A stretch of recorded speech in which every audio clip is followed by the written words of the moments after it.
Kag sa numero 1 sa mga balita subong adlaw.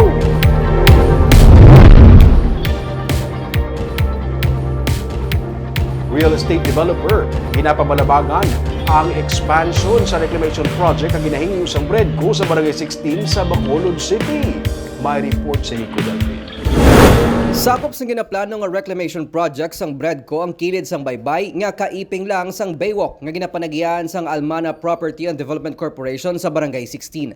Gani kon matigayon nga matagaan sang konseho sang resolution of no objection o konrono ang proposed reclamation plan sarang maapektuhan ang ila propiedad kag ang ginaduso man nga joint venture project para sa Almana Global Business District Project upod ang syudad sang Bacolod.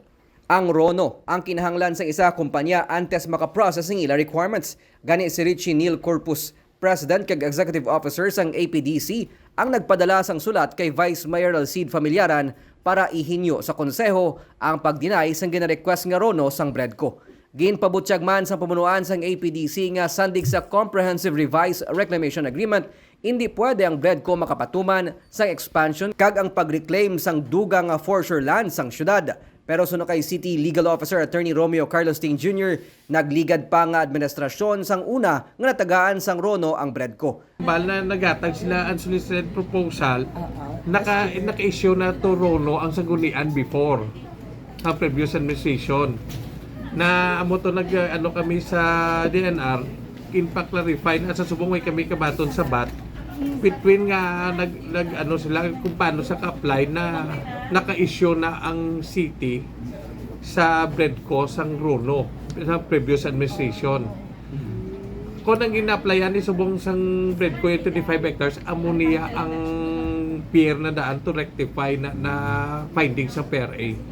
Gindugang ni Ting nga nagaserbe secretariat sang P4 Selection Committee nga wala man anay ginaccept sang syudad ang unsolicited proposal sang APDC para sa Global District Project tungod sang legal issues bahin sa miscellaneous lease agreement nga ginalakipan sang property sang APDC. Tubtob karon ginahulat man sang komitiba ang advice kag recommendation sang Department of Environment and Natural Resources Office bahin diri. Option na nilay ako siya sa illegal action sila. Actually, ang ilan na kung ang 25 hectares hindi na mo sa inaplayan nila. Kaya kung ang 25 hectares sa pag-intindi ko, muna ang pier na yan na wala sa reclamation project na ara na sumong. Damlag pa, nagpadala man sang request si Bredco President Jose Antonio Alante Jr. kay Mayor Albi Benitez nga matagaan atensyon ang ila ginaduso nga reclamation project para sa replanning kag re-engineering sang port operations. Nico Delfin para sa DGCast Negros.